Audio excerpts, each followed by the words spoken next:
안녕하세요. 반지하 유튜버 짱유입니다. 오늘은 복장이 좀 남다르죠? 다름이 아니라 토요일인 어제 해병대 후임 결혼식을 갔었는데 이 옷을 입고 약간 좀 간만에 뽕에 취해보고 또 군대에서 되게 상황을 좀 인내하는 능력이라던가 직시한 능력을 많이 배워가지고 그게 제가 살아가는 데 도움이 돼서 그냥 한번 입어보고 찍게 되었습니다.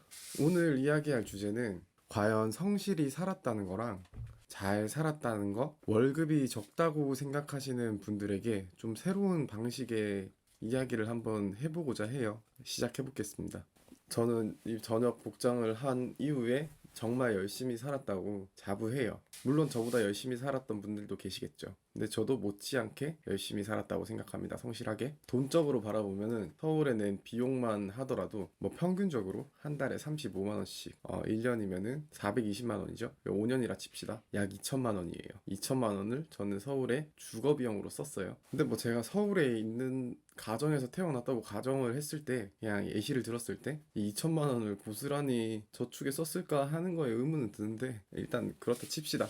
제가 배액배상금 받은 돈 2천만 원, 제가 모은 돈 5천만 원, 주거 비용이 2천만 원, 합이 9천만 원이에요. 20대. 물론 대학을 안 갔다는 기준입니다. 저에 대한. 근데 만약에 제가 군대 또한 안 갔다. 그 2년 동안 1억은 모을 수 있지 않았을까? 충분히. 여기에 대해서 한번 생각해 보세요. 1억, 20대. 제가 만약에 군대를 뺐으면은 제 예상하는 제 시드머니는 9천만 원이었을 거예요.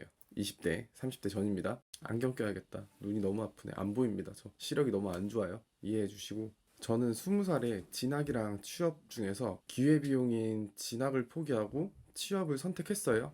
물론 예외적인 상황으로 저는 25살에 직장과 학업을 병행하는 대신에 시간이라는 기회비용을 또 포기했고요. 근데 뭐 4년 동안 직장도 다니고 학업도 유지하고 이거를 저는 어떻게든 이뤘죠. 시간은 포기했습니다. 근데 20대에 1억을 근로소득으로 모으는 게 쉬울까에 대한 점은 저는 쉽지는 않고 할 수 있다라고는 무조건 말씀드리고 싶어요.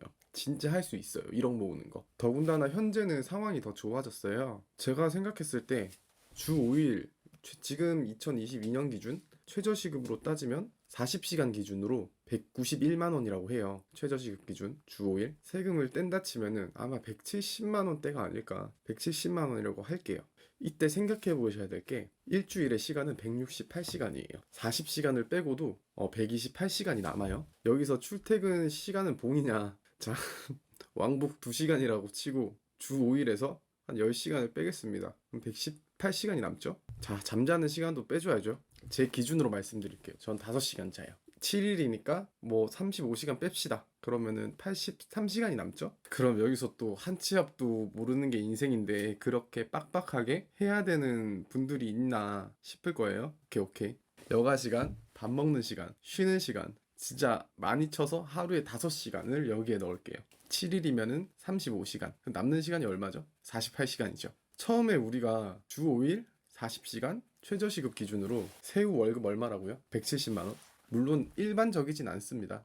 9 to 6가 일반적인 대한민국 표준 직장인 근로시간이니까 근데 이건 또 표준일 뿐 우리나라에는 그 시간 이외에도 노동으로 일하는 사람들이 정말 많아요. 알바를 구하는 시간도 있고 또 이러면은 인맥이다, 술자리다, 여가 활동, 이렇게 아까 전에 뺐는데도 그런 분들이 계시겠죠. 그건 과하게 일주일에서 뭐 하루 3시간으로 한 18시간 빼드려도 30시간이 남아요.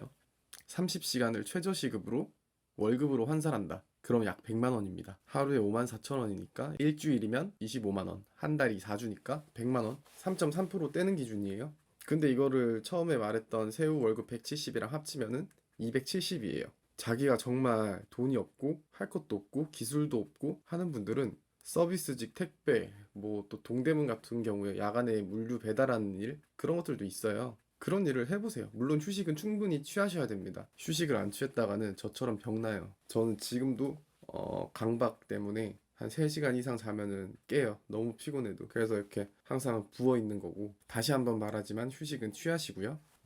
주식 투자나 부동산 투자 아무것도 모르는 시기에 돈을 더 벌고 싶으면은 이렇게 자기가 한번 시간 관리에 대해서 생각해보는 시간들을 가져보셨으면 해요. 이론적으로 170, 170, 340을 아무것도 없는 사람들도 벌 수 있는 상황이 놓여져요. 저는 실제로 2016년에 2년 동안 250에서 80 사이 벌었고요. 정말 월급이 적다면 투자 공부도 하기 싫다면 일단 저렇게라도 해서 남들보다 앞서려고 노력해 보세요. 야근 때문에 뭐 그렇게 생활이 안 돼요. 그런 분들은 그렇게 야근 수당 안 챙겨주는 회사들은 바로 때려치우시길 저는 권합니다. 이거는 스스로 잘 행동해보고 판단하세요.